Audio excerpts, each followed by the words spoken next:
Hərbi xidmət müddətinin aşağı salınması məsələsi ilk növbədə silahlı birləşmələrlə razılaşdırılmalıdır, çünki hərbi birlikləri onlar öyrədir. Bunu Azərbaycan Respublikası Səfərbərlik və Hərbi Xidmətə Çağırış üzrə Dövlət Xidmətinin rəisi general-mayor Mürsəl İbrahimov APA İnformasiya Agentliyinə və Real televiziyasına müsahibəsində deyib. Daha qısa zamanda hərbi birliklərə yiyələnməsi mümkün olduğu halda bu məsələ müzakirə oluna bilər.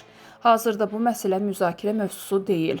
Ödənişli hərbi xidmətin də tətbiqi bugün gündəlikdə yoxdur, deyə general əlavə edib. İlk olaraq müəyyənləşdirmək lazımdır ki, hərbi xidmətdən yayınan şəxslər kimlərdir və nədən yayınırlar? Burada çağırışçılar çağırış prosesindən və ya hərbi vəzifəlilər təkrar tibbi şəhadətləndirmədən, eləcə də təlim toplanışlardan yayınırlar.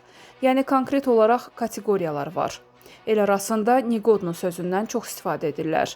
Burada 3 ildən bir komissiyadan keçməli olan şəxslərdən söhbət gedir.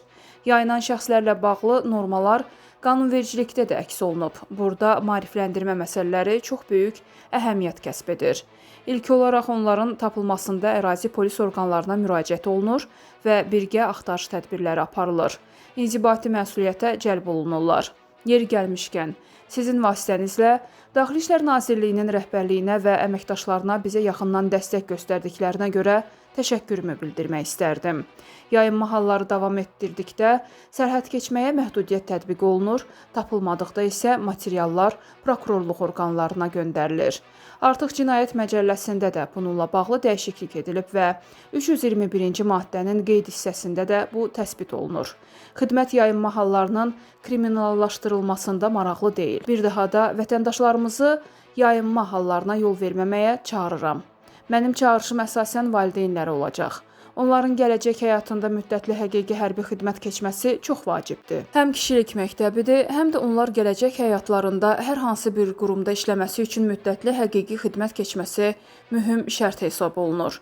O qeyd edib. Xidmət rəisi hərbi xidmətdən yayınan şəxslərlə bağlı suala cavabında bildirib ki, bu prosesi xidmət daxilində tənzimləməyə çalışırlar.